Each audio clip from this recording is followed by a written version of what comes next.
E le leile ali'i I taimi na lulu ai le fatu.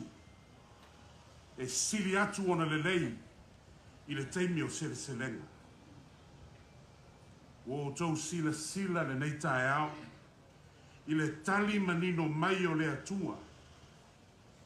This morning, for those who don't speak Samoa, we honor the Lord with our wealth. Our wealth is not told or read in millions. The wealth of the Samoan people are its fruits, are its people, are its labor. Our first fruits, we always believe, as told in the Old Testament, we give all glory, thanks, and honor to God alone.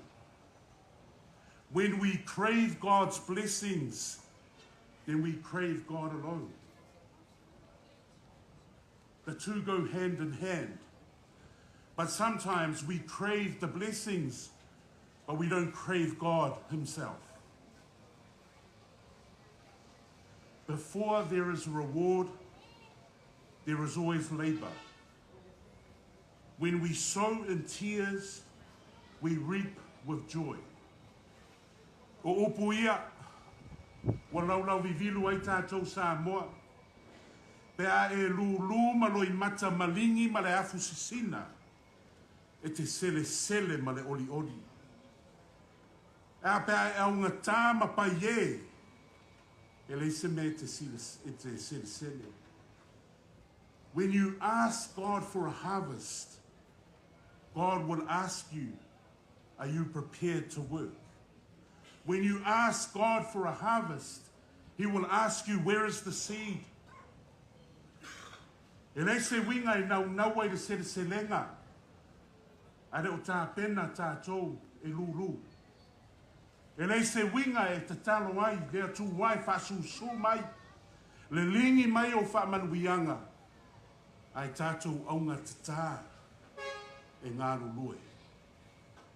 Mā lo whawhitai, e le selu atu, o le vi ingo le nei aso, o le vi inga le atua.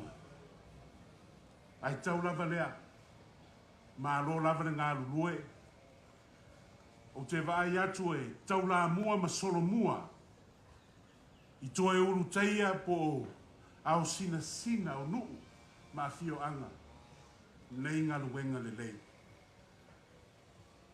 Ua whātumuria mātou, e le fia ma le mimita. Whawhitai te le lava, I lātou o lo taita ia le nei whamoe moe. O lo upu māsani o te whai ai, o upu a ala sana le sili, o te le fefe lava se au taua liona, ala lātou taitai o le māmoe, a ese lo pala ai, I se au taua māmoe, ala lātou taitai o le liona. O lo lui le nā, tu sa lava pe tu ina atu ia te oe ni tangata whātau waa ma le vai.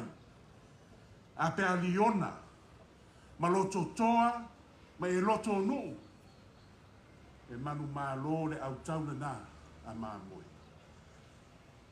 Aua nei whasa se ina o tō, e le ulangia le atua, a wao le mea e lulu ina le tangata, o le mea lava lea, e sele ina mai e ia, se o tātou te tano.